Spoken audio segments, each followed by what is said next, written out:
Hi welcome back to my channel. ಎಲ್ಲರೂ ಹೇಗಿದ್ದೀರಾ? ಎಲ್ಲರೂ ಚೆನ್ನಾಗಿದ್ದೀರಾ ಅಂತ ಭಾವಿಸ್ತಾ ಇವತ್ತಿನ ದಿನದ ವಿಡಿಯೋ ಸ್ಟಾರ್ಟ್ ಮಾಡ್ತಾ ಇದ್ದೀನಿ. ಇವತ್ತು ಏನಪ್ಪ ವಿಡಿಯೋ ಅಂತಂದರೆ 30 ಮೇ ಇವತ್ತು ನಾನು ವಿಡಿಯೋ ಮಾಡ್ತಾ ಇರೋದು. ನಾಳೆ ಎಡಿಟ್ ಮಾಡಿ ಹಾಕ್ತೀನಿ ಅನಿಸುತ್ತೆ. ಇವತ್ತು ನಮ್ಮ ಅಪ್ಪ ಅಮ್ಮಂದು ವೆಡ್ಡಿಂಗ್ ಆ್ಯನಿವರ್ಸರಿ ಇದೆ. ಅದಕ್ಕೋಸ್ಕರ ಕೇಕ್ ತೊಗೊಂಬಂದು ಸೆಲೆಬ್ರೇಟ್ ಮಾಡೋಣ ಅಂತ ಹೋಗ್ತಾ ಇದ್ದೀವಿ. ಏನೇನಾಗುತ್ತೆ ನಿಮ್ಮ ಜೊತೆ ಶೇರ್ ಮಾಡ್ತೀನಿ ಬನ್ನಿ. ಇದು ಬಂದು ಅವ್ರದ್ದು 36th ಆ್ಯನಿವರ್ಸರಿ. 36 ವರ್ಷ ಆಯಿತು ಅವರು ಮದುವೆ ಆಗಿ. ಇವತ್ತು ಸೆಲೆಬ್ರೇಟ್ ಮಾಡ್ತಾಯಿದ್ದೀವಿ. ಈ 36 ವರ್ಷ ಹೆಂಗೆ ಜೀವನ ಮಾಡಿದ್ರು ಅಂತಲೇ ಗೊತ್ತಾಗ್ತಿಲ್ಲ. ಯಾಕಂದರೆ 7-8 ವರ್ಷಕ್ಕೇ ಜೀವನ ಸಾಕು ಬೇಡ ಅನ್ನೋ ಲೆವೆಲಿಗೆ ಬಂದುಬಿಟ್ಟಿದೆ. ಅದಕ್ಕೋಸ್ಕರ ಅವರು ಇಷ್ಟು ವರ್ಷ ಹೆಂಗೆ ಜೀವನ ಮಾಡಿದ್ರೋ ಗೊತ್ತಿಲ್ಲ. ತುಂಬ ಖುಷಿಯಾಗುತ್ತೆ. ಈ ಖುಷಿನ ಒಂದು ಕೇಕ್ ಕಟ್ ಮಾಡಿ ಸೆಲೆಬ್ರೇಟ್ ಮಾಡೋಣ ಅಂತ ಅಂದ್ಕೊಂಡಿದ್ದೀನಿ. ಹಾಗೆ ಜೊತೆಗೆ ನಿಮಗೂ ತೋರಿಸ್ತೀನಿ ಬನ್ನಿ.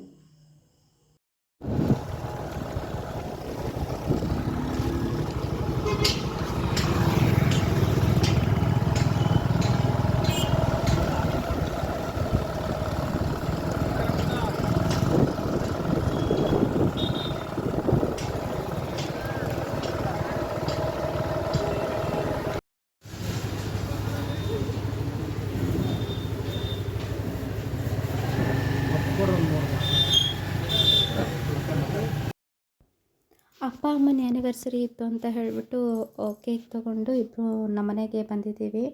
ಅಲ್ಲಿ ನಮ್ಮ ಅತ್ತಿಗೆ ಇರಲಿಲ್ಲ, ಅವ್ರ ಅಕ್ಕವ್ರ ಮನೆಗೆ ಹೋಗಿದ್ರು. ಅದಕ್ಕೋಸ್ಕರ ಅವ್ರು ಬರೋದಕ್ಕೋಸ್ಕರ ವೆಯ್ಟ್ ಮಾಡ್ತಾಯಿದ್ವಿ.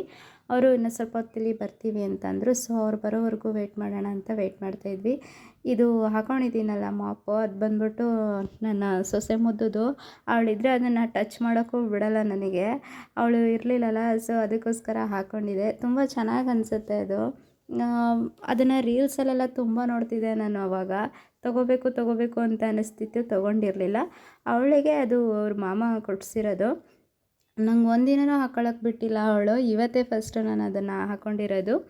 ಆಮೇಲೆ ಅವರು ಎಲ್ಲ ಅವ್ರ ಅಕ್ಕವ್ರ ಮನೆಗೆ ಹೋಗಿ ಎಲ್ಲ ಮುಗಿಸ್ಕೊಂಡು ಬಂದರು. ಅದಾದಮೇಲೆ ನಾವಿಲ್ಲಿ ಸೆಲೆಬ್ರೇಷನ್ ಸ್ಟಾರ್ಟ್ ಮಾಡಿದ್ದೀವಿ.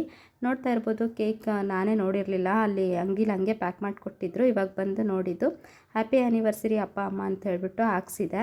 ಇವರಿಬ್ಬರು ನನ್ನ ಸೊಸೆ ಮುದ್ದೂರು ನೋಡ್ಬೋದು. ಅವರು ಏನೇ ಫಂಕ್ಷನ್ ಆದ್ರೂ ಅವರು ಅಲ್ಲಿ ಅಪ್ಪ ಅಮ್ಮನ ಜೊತೆ ಇರಬೇಕು. ಇಲ್ಲ ನಮ್ಮದೇನಾದರೂ ವೆಡ್ಡಿಂಗ್ ಆ್ಯನಿವರ್ಸರಿ ಆದರೆ ನಮ್ಮ ಜೊತೆ, ಅವ್ರ ಅಪ್ಪ ಅಮ್ಮನ ಆ್ಯನಿವರ್ಸರಿ ಆದರೆ ಅವ್ರ ಅಪ್ಪ ಅಮ್ಮನ ಜೊತೆ, ಯಾರು ಬರ್ತಡೇ ಇರುತ್ತೋ ಅವ್ರ ಜೊತೆ ಅವ್ರು ಇರಲೇಬೇಕು ಯಾವಾಗ್ಲೂ ಅಷ್ಟೇ. ಇವಾಗ ಕೇಕ್ನ ಕಟ್ ಮಾಡ್ತಾಯಿದ್ದೀವಿ. ಇವಳು ಚಿಕ್ಕವಳಿದ್ದಾಳಲ್ವ, ನಮ್ಮ ಅಣ್ಣನ ಮಗಳು ಚಿಕ್ಕವಳು. ಅವಳು ಸ್ವೀಟ್ನ ತಿನ್ನೋದೇ ಇಲ್ಲ, ಆದರೆ ಕೇಕ್ನ ಮಾತ್ರ ತುಂಬ ಇಷ್ಟಪಟ್ಟು ತಿಂತಾಳೆ. ಹೆಂಗೆ ಅಂತ ಗೊತ್ತಿಲ್ಲ, ಈ ಮಕ್ಕಳೇ ಹಾಗೆ ಅಂತ ಅನಿಸುತ್ತೆ ಕೆಲವೊಂದು time. Ice cream, cake, chocolate ಅಂದರೆ ಅದೆಲ್ಲ ತುಂಬ ಇಷ್ಟಪಟ್ಟು ತಿಂತಾರೆ. ಇವಳು ಸ್ವಲ್ಪ ನಾವೇನಾದರೂ ಇವಾಗ ಮನೇಲಿ ಸ್ವೀಟ್ ಮಾಡಿರ್ತೀವಲ್ವ, ಹೋಳಿಗೆ, ಕೇಸರಿಬಾತು, ಆಮೇಲೆ ಬೇರೆ ಜಾಮೂನ್, ಆ ಥರ ಸ್ವೀಟ್ಗಳು ಮಾಡಿದಾಗ ಅದನ್ನು ತಿನ್ನು ಅಂತಂದರೆ ತಿನ್ನಲ್ಲ. ಈ ಥರದ್ದು ಮಾತ್ರ ತಿಂತಾಳೆ. ಇವಾಗ ನೋಡ್ತಾ ಇರ್ಬೋದು, ಇದನ್ನು ಸ್ಪ್ರೇ ನನ್ನ ತಮ್ಮ ತಗೊಂಡು ಬಂದಿದ್ದ. ನಮ್ಮಪ್ಪ ಅದಕ್ಕೆ ಹೇಳ್ತಾಯಿತ್ತು, ಇದನ್ನೆಲ್ಲ ನಮಗೆ ಮಾಡೋದಲ್ಲ, ನೀವು ಹುಡುಗ್ರಿಗೆ ಮಾಡಬೇಕು, ಇವನ್ನೆಲ್ಲ ನಮಗೆ ಮಾಡ್ತಾರಾ ಅಂತೇಳಿ ಹೇಳ್ತಾಯಿತ್ತು. ಅದೇನೋ ಒಂಥರ ಖುಷಿ ನಮಗೂ, ಆ ಥರ ಎಲ್ಲ ಮಾಡಿದ್ರೆ ಚೆನ್ನಾಗಿ ಅಂತ ಅನಿಸುತ್ತಲ್ವ. ಅದಕ್ಕೆ ಆ್ಯಕ್ಚುಲಿ ಅವ್ರು ಕೇಕ್ ಕಟ್ ಮಾಡೋದೇ ಬೇಡ ಅಂತ ಹೇಳ್ತಾರೆ. ನಾವೇ ನಮ್ಮ ಸಮಾಧಾನಕ್ಕೋಸ್ಕರ ಮಾಡ್ತೀವಿ. ಅವ್ರು ಹೇಳೋದ್ರಲ್ಲೂ ಒಂದು ಅರ್ಥ ಇರುತ್ತೆ. ಯಾವುದೇ ಮಕ್ಕಳಾಗಿರ್ಬೋದು, ಏನೇ ಒಂದು ಸೆಲೆಬ್ರೇಷನ್ ಮಾಡೋ ಮುಖಾಂತರ, ಏನೋ ಒಂದು ಮಾಡೋದ್ರ ಮುಖಾಂತರ ಅವ್ರನ್ನ ಖುಷಿ ಪಡ್ಸೋಕ್ಕಾಗಲ್ಲ ನಾವು. ನಾವು ಹೇಗೆ ಜೀವನ ಮಾಡ್ತೀವಿ, ಒಂದು 4 ಜನ ಬಂದು ನಿನ್ನ ಮಗಳು ತುಂಬ ಒಳ್ಳೆಯವಳು, ನಿನ್ನ ಮಗ ತುಂಬ ಒಳ್ಳೆಯವನು, ಈ ಥರ ಮಾಡಿದ ಅಂತ ಹೇಳಿದಾಗ ಆಗೋ ಖುಷಿಗಿಂತ ಈ ಕೇಕ್ ಕಟ್ ಮಾಡಿದಾಗ ಅವರಿಗೆ ಆಗಿರಲ್ಲ ಅಂತ ಅನ್ಕೋತೀನಿ. ನೋಡೋಣ, ಅಂಥ ಟೈಮೂ ಬರುತ್ತೆ ಅಂತ ನಾನು ಅಂದ್ಕೊತೀನಿ. ನಂಗೆ ಗೊತ್ತಿಲ್ಲ. ತುಂಬ ಲೈಫಲ್ಲಿ ತುಂಬಾ ಆಸೆ ಇದೆ, ಆದರೆ ಕೆಲವೊಂದಿಷ್ಟು ನನ್ನ ಕಟ್ಟಿ ಹಾಕ್ತಾ ಇದೆ. ನೋಡೋಣ ಮುಂದೆ ಏನಾಗುತ್ತೋ ಗೊತ್ತಿಲ್ಲ. ಒಂದಿಷ್ಟು ವೀಡಿಯೋಸ್ನ ಅಪ್ಲೋಡ್ ಮಾಡಬೇಕು ಅಂತ ಅನ್ಕೋತೀನಿ. ಬಟ್ ಅಪ್ಲೋಡ್ ಮಾಡೋಕ್ಕೆ ನನಗೆ ಆಗ್ತಾಯಿಲ್ಲ. ಏನು ಆಗ್ತಿದೆ ಅಂತಲೇ ನನಗೆ ಅರ್ಥ ಆಗ್ತಾಯಿಲ್ಲ. ವೀಡಿಯೋ ಮಾಡಬೇಕು ಅಂತೀನಿ, ಮಾಡಲ್ಲ. ಸೊ ಇನ್ಮೇಲೆ ಕಂಟಿನ್ಯೂಸ್ ವೀಡಿಯೋ ಹಾಕೋಣ ಅಂತ ಇವತ್ತು ವೀಡಿಯೋ ಹಾಕಿರ್ತೀನಿ, ಬಟ್ ನೆಕ್ಸ್ಟ್ ಡೇಗೆ ಆಗಲೇ ವೀಡಿಯೋ ಹಾಕೋಕ್ಕೆ ಆಗಿರಲ್ಲ. ಏನೋ ಅಂತ ನನಗೆ ನಿಜವಾಗ್ಲೂ ಅರ್ಥ ಆಗ್ತಾಯಿಲ್ಲ. ಹೀಗೆ ನಾನು ವಿಡಿಯೋ ಮಾಡ್ತಾ ಕೆಲವೊಂದಿಷ್ಟು ನನ್ನ ಲೈಫಲ್ಲಿ ಮೊದಲಿಂದಾನು ನಡೆದಿರೋಂಥ ಘಟನೆಗಳನ್ನ ನಿಮ್ಮ ಜೊತೆ ಶೇರ್ ಮಾಡ್ಕೋಬೇಕು ಅಂತ ಅನ್ಕೋತೀನಿ ಒಂದು ದಿನ. ನೋಡೋಣ ಯಾವಾಗ ಆಗುತ್ತೋ ಗೊತ್ತಿಲ್ಲ. ತುಂಬ ತುಂಬ ತುಂಬ ಅಂದರೆ ಎಲ್ರ ಲೈಫಲ್ಲೂ ಏನೇನೋ ಒಂದು ಘಟನೆಗಳು ನಡೆದಿರುತ್ತೆ. ಬಟ್ ಅದೆಲ್ಲ ಹೇಗೆ ಸಹಿಸ್ಕೊಂಡಿರ್ತಾರೆ ಅಂತ ಗೊತ್ತಿಲ್ಲ. ನೋಡೋರಿಗೆ ಮೇಲ್ಗಡೆ ಚೆನ್ನಾಗೇ ಇರ್ತಾರೆ ಅಂತ ಅನಿಸುತ್ತೆ. ಬಟ್ ಒಳಗಡೆ ಎಷ್ಟು ನೋವು ಅನುಭವಿಸ್ತಾ ಇರ್ತಾರೆ ಅಂತ ಅವ್ರಿಗೆ ಮಾತ್ರ ಗೊತ್ತಿರುತ್ತೆ. ಬಟ್ ಅದೇ ಸಿಚುವೇಷನಲ್ಲಿ ಇವಾಗ ನಾನಿರಬೇಕಾದ್ರೆ ಲೈಫ್ ಅಂದರೆ ಹೀಗಿರುತ್ತೆ, ಅದರಲ್ಲಿ ಈ ಥರ ಎಲ್ಲ ಇರುತ್ತೆ ಅಂತ ನನಗೆ ತುಂಬ ಚೆನ್ನಾಗಿ ಅರ್ಥ ಆಗಿದೆ. ಏನು ಮಾಡೋದು ಅಂತ ಗೊತ್ತಾಗ್ತಾ ಇಲ್ಲ. ಇತ್ತೀಚೆಗೆ ತುಂಬ ಬೇಜಾರು, ಏನೇನೋ ಮನೆ ಸ್ವಲ್ಪ ಈ ಮನೆ ಕಟ್ಟಿದಾಗಿಂದ ಅಷ್ಟು ಸರಿಯಾಗಿ ಏನೂ ಇಲ್ಲ ಅಂತ ಅನಿಸುತ್ತೆ. ನೋಡೋಣ ಮುಂದೆ ಚೆನ್ನಾಗಾಗುತ್ತೋ ಇಲ್ವೋ ಗೊತ್ತಿಲ್ಲ. ಅದಕ್ಕೆ ಹೇಳಿದ್ದು ನಾನು ಇವರು ಇವಾಗ 36 ವರ್ಷದ ಆ್ಯನಿವರ್ಸರಿ ನಮ್ಮ ಅಪ್ಪ ಅಮ್ಮಂದು ನಾವು ಇಲ್ಲಿ ಸೆಲೆಬ್ರೇಟ್ ಮಾಡ್ತಾ ಇರೋದು. ಈ 36 ವರ್ಷ ನಮ್ಮ ಅಪ್ಪನ ಹತ್ರ ನಮ್ಮಮ್ಮ ಹೇಗೆ ಜೀವನ ಮಾಡಿದ್ರು ಮತ್ತು ನಮ್ಮನ್ನೆಲ್ಲ ಹೇಗೆ ಸಾಕಿದ್ರು, ಏನು ಮಾಡಿದ್ರು ಅಂತ ನಿಜವಾಗ್ಲೂ ನನಗೆ ಅದನ್ನು ಊಹೆ ಮಾಡ್ಕೊಳ್ಳೋಕ್ಕೂ ನನಗೆ ಆಗ್ತಿಲ್ಲ. ನಿಜವಾಗ್ಲೂ ಈ ವಿಡಿಯೋನ ಎಡಿಟ್ ಮಾಡುವಾಗಲೂ ಈ ಮಾತು ಹೇಳುವಾಗಲೂ ನನ್ನ ಕಣ್ಣಲ್ಲಿ ನೀರು ಬರ್ತಾಯಿದೆ. ಯಾಕೆ ಅಂತಂದರೆ ಇವಾಗ ನನ್ನ ಮದುವೆ ಆಗಿಬಿಟ್ಟು ಇವಾಗ ಈ ಅಕ್ಟೋಬರ್ ಬಂದರೆ 7 ವರ್ಷ ತುಂಬಿ 8ಕ್ಕೆ ಬೀಳುತ್ತೆ. ಇಷ್ಟು ವರ್ಷಕ್ಕೇ ಈ ಲೈಫು ಸಾಕು ಸಾಕು ಸಾಕು ಅನ್ನೋ ಲೆವೆಲಿಗೆ ಬಂದುಬಿಟ್ಟಿದೆ ನಿಜವಾಗ್ಲೂ. ಹೇಗೆ ಅಂತಂದರೆ ಬೇಡಪ್ಪ ನನಗೆ ಈ ಜೀವನನೇ ಬೇಡ, ಸತ್ತೋಗ್ಬಿಡೋಣ ಅನ್ನೋ ಲೆವೆಲಿಗೆ ನಾವಿರೋದೇ ಇಬ್ಬರು. ನನಗಿನ್ನೂ ಮಕ್ಕಳಾಗಿಲ್ಲ, ನೀವು ನೋಡ್ತಿರಂಗೆ ಗೊತ್ತಿರ್ಬೋದು. ಯಾವ ಸಂಸಾರದ ಹೊರೆನೂ ನನಗಿನ್ನೂ ಬಂದಿಲ್ಲ. ನಾವಿರೋದೇ ಇಬ್ಬರು, ನನಗೆ ಅವರು, ಅವ್ರಿಗೆ ನಾನು ಅಷ್ಟೇ. ಆದ್ರೂ ಈ ಜೀವನ ನಂಗೆ ಬೇಡಪ್ಪ ಸಾಕು ಅನ್ನೋ ಥರ ನನ್ನ ಜೀವನ ಇವಾಗ ಆಗಿರೋದು. ಇವ್ರು ಈ 36 ವರ್ಷನ ಹೇಗೆ ದಾಟ್ಕೊಂಡು ಬಂದರು, ಆವಾಗಿನ ಪರಿಸ್ಥಿತಿ ಹೇಗಿತ್ತು ಅಂತಂದರೆ ನೀವು ನಿಜವಾಗ್ಲೂ ಹೇಳಿದ್ರೆ ನಂಬಲ್ಲ. ದೇವ್ರಣೆ, ನಮ್ಮಮ್ಮ ಆವಾಗಲೇ ನಮ್ಮನ್ನೆಲ್ಲ ಬಿಟ್ಟು ಸತ್ತೋಗ್ಬೇಕಿತ್ತು. ಅಷ್ಟು ಕಷ್ಟದಲ್ಲಿ ನಮ್ಮಮ್ಮ ಇದ್ದಿದ್ದು. ಆವಾಗ ಜೀವನ ನೆನೆಸ್ಕೊಂಬಿಟ್ರೆ ನನಗೆ ಇವಾಗಲೂ ಭಯ ಆಗುತ್ತೆ. ಆವಾಗ ನಮ್ಮಮ್ಮ ಏನಾದರೂ ನಮ್ಮಪ್ಪ ಈ ಥರ ಟಾರ್ಚರ್ ಮಾಡ್ತಾರೆ ಹಂಗೆ ಹಿಂಗೆ ಅಂತೇಳ್ಬಿಟ್ಟು ಏನಾದರೂ ಸತ್ತೋಗ್ಬಿಟ್ಟಿದ್ರೆ ಇವತ್ತು ನಮ್ಮ ಲೈಫ್ ಹೆಂಗಿರ್ತಿತ್ತಪ್ಪ, ನಮ್ಮನ್ನು ಯಾರು ನೋಡ್ಕೊತಿದ್ರಪ್ಪ, ನಾವು ಹೆಂಗೆ ಜೀವನ ಮಾಡ್ತಿದ್ವಪ್ಪ ಅಂತ ಅನಿಸುತ್ತೆ. ಇವಾಗ ನಾನು ನಮ್ಮಣ್ಣ ಇಬ್ಬರು ಮದುವೆ ಆಗಿದ್ದೀವಿ, ಇನ್ನೂ ಇಬ್ಬರು ನನ್ನ ತಮ್ಮಂದರು ಮದುವೆ ಆಗೋರಿದ್ದಾರೆ. ಅವ್ರು ಮದುವೆ ಆಗೋವರೆಗೂ ನನ್ನ ಅಪ್ಪ ಅಮ್ಮ ಇರಲೇಬೇಕು. ಯಾಕಂದರೆ ಅಪ್ಪ ಅಮ್ಮ ಇರೋ ಅಷ್ಟು ಬೇರೆ ಯಾರಿದ್ರೂ ಆಗಲ್ಲ ಅಂತ ಅನ್ಕೊತೀನಿ. ಎಲ್ಲ ಮಕ್ಕಳಿಗೆ ಜವಾಬ್ದಾರಿಗಳನ್ನ ನಿಭಾಯಿಸೋದು ಅಷ್ಟು ಸುಲಭ ಅಲ್ಲ. ಇವತ್ತು ನನ್ನ ತಾಯಿ ನನ್ನನ್ನು ನಿಭಾಯಿಸಿ, ನನ್ನ ಅಣ್ಣ ತಮ್ಮಂದಿರನ್ನೆಲ್ಲ ನಿಭಾಯಿಸಿ, ನಮ್ಮ ಅಪ್ಪನ ನಿಭಾಯಿಸಿ ಇವತ್ತೊಂದು ಜವಾಬ್ದಾರಿನ ಅವ್ರು ನಿಭಾಯಿಸ್ತಾ ಇದ್ದಾರೆ ಅಂತಂದರೆ ಅದ್ರ ಹಿಂದೆ ತುಂಬ ತುಂಬ ತುಂಬಾ ಕಷ್ಟಪಟ್ಟಿದ್ದಾರೆ. ಇವತ್ತು ಅದು ನನಗೆ ಆವಾಗ ಅರ್ಥ ಆಗಿಲ್ಲ. ಏನು ಮಹಾ ಇಷ್ಟೇ ಅಲ್ವಾ, ಹಿಂಗೆ ಅಲ್ವಾ ಕೆಲ್ಸಕ್ಕೆ ಹೋಗೋದು, ಮನೆಗೆ ಬರೋದು, ದುಡ್ಡು ತೊಗೊಬರೋದು, ಅಡುಗೆ ಮಾಡೋದು, ಊಟ ಮಾಡೋದು, ಇಷ್ಟೇ ಅಲ್ವಾ ಜೀವನ ಅಂತ ಅನಿಸ್ತಾ ಇತ್ತು. ಬಟ್ ನಾನು ಆ ಸ್ಥಾನದಲ್ಲಿ ನಿಂತ್ಕೊಂಡು ಅದನ್ನು ನಾನು ನಿಭಾಯಿಸಬೇಕಾದ್ರೆ it is not too easy, ಇದು ತುಂಬ ಡಿಫಿಕಲ್ಟ್ ಇದೆ ಅಂತ ಅನಿಸುತ್ತೆ. ಗೊತ್ತಿಲ್ಲ, ಈ ವಿಡಿಯೋ ಎಡಿಟ್ ಮಾಡುವಾಗ ತುಂಬಾ ಅಳು ಬರ್ತಾಯಿದೆ. ಅಳ್ತಾನೆ ವಿಡಿಯೋನ ಎಡಿಟ್ ಮಾಡ್ತಾಯಿದ್ದೀನಿ. ಜೀವನ ಹೇಳಿದಷ್ಟು ಸುಲಭ ಅಲ್ಲ.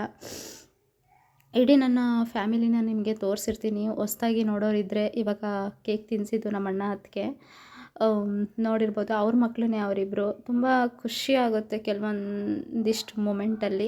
ಕೆಲವೊಂದಿಷ್ಟನ್ನು ನೆನೆಸ್ಕೊಂಡ್ರೆ ದುಃಖ ಆಗುತ್ತೆ. ಲೈಫ್ ಅಂದ್ರೇ ಹಾಗಲ್ವ, ಎರಡೂ ಇರಬೇಕು. ಆ ಕಡೆ ದುಃಖನೂ ಇರಬೇಕು, ಈ ಕಡೆ ಖುಷಿನೂ ಇರಬೇಕು. ಆವಾಗಿದ್ದಾಗ ಮಾತ್ರ ಅದನ್ನು ಲೈಫ್ ಅಂತ ಕರಿತೀವಿ. ಇಲ್ಲಿ ನಾವಿಬ್ಬರು ಕೂಡ ಬಂದು ಕೇಕ್ ತಿನ್ನಿಸ್ತಾ ಇದ್ದೀವಿ. ಹಿಂದಿನ ದಿನ ಮಾತ್ರ ಇಬ್ಬರು ತುಂಬ ಜಗಳ ಮಾಡ್ಕೊಂಡಿದ್ವಿ. ಇವಾಗ ಅವ್ರ ಖುಷಿಗೋಸ್ಕರ ಮತ್ತೆ ಇಬ್ಬರು ಬಂದ್ಬಿಟ್ಟು ಕೇಕ್ ತೊಗೊಂಡು ಬಂದು ಸೆಲೆಬ್ರೇಟ್ ಮಾಡ್ತಾಯಿದ್ದೀವಿ. ಇಷ್ಟೇ ಲೈಫು, ಏನೂ ಮಾಡೋಕ್ಕಾಗಲ್ಲ. ಎಲ್ಲದನ್ನೂ ಸುಮ್ಮನೆ ಹಾಗೆ ಹಿಂಗೆ ಅಂತ ಅಂದ್ಕೊಂಡು ಕೂರೋ ಬದಲು ಹಿಂಗಿದೆ, ಅದನ್ನು ಹೆಂಗೆ ಸರಿ ಮಾಡಬೇಕು ಅಂತ ಅಂದ್ಕೊಂಡು ಮುಂದೆ ಯೋಚನೆ ಮಾಡಿದ್ರೆ ಒಳ್ಳೇದಿರುತ್ತೆ ಅಂತ ಅಂದ್ಕೋತೀನಿ. ನೋಡೋಣ, ಗೊತ್ತಿಲ್ಲ, ನನಗೂ ಮುಂದೆ ಒಳ್ಳೆ ಟೈಮ್ ಬರ್ಬೋದೇನೋ ಅಂತ ಅನ್ಕೊತೀನಿ. ನೋಡೋಣ ಏನೇನಾಗುತ್ತೋ ಗೊತ್ತಿಲ್ಲ.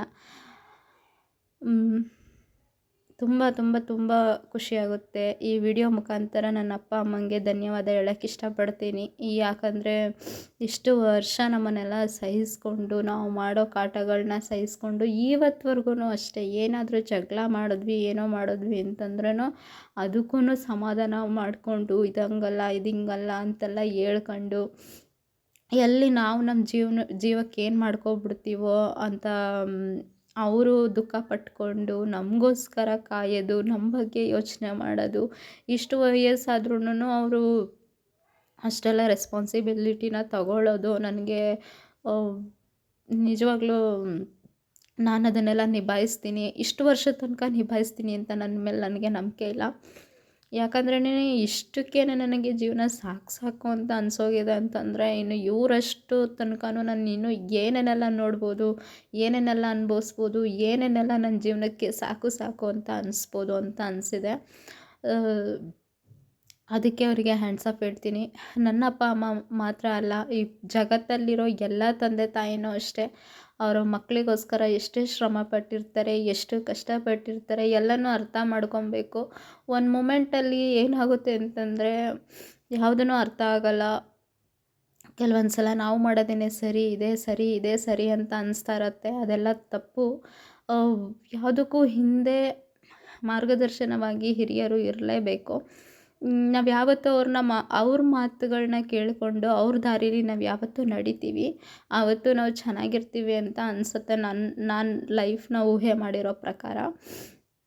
ಅದಕ್ಕೋಸ್ಕರ ಏನಾದರೂ ನಿಮ್ಮ ಮನೇಲಿ ಯಾರಾದರೂ ಹಿರಿಯರಿದ್ದು ಅವ್ರೇನಾದರೂ ಒಂದು ಹೇಳ್ತಾ ಇದ್ದಾರೆ ಅಂತಂದರೆ ಅವ್ರಿಗೆ ಅದನ್ನ ಅರ್ಥ ಮಾಡ್ಕೊಬೇಕು. ಅವ್ರು ಏನಕ್ಕೆ ಹೇಳ್ತಾ ಇರ್ತಾರೆ ಅಂತಂದರೆ ಅವ್ರು ಅದನ್ನು ಅನುಭವಿಸಿ ಬಂದಿರ್ತಾರೆ. ಅದಕ್ಕೋಸ್ಕರ ನಮ್ಗೆ ಹೇಳ್ತಾರೆ, ಈ ದಾರೀಲಿ ಮುಳ್ಳಿದೆ ಹೋಗಬೇಡ ಅಂತ. ಯಾಕಂದರೆ ಆ ದಾರೀಲಿ ಹೋಗಿ ಅವರು ಆ ಮುಳ್ಳನ್ನು ಚುಚ್ಚಿಸ್ಕೊಂಡಿರ್ತಾರೆ. ಅದಕ್ಕೋಸ್ಕರ ನಮ್ಗೆ ಹೇಳ್ತಾರೆ, ನೀ ಆ ದಾರೀಲಿ ಹೋಗಬೇಡ, ಮುಳ್ಳಿದೆ ಅಂತ.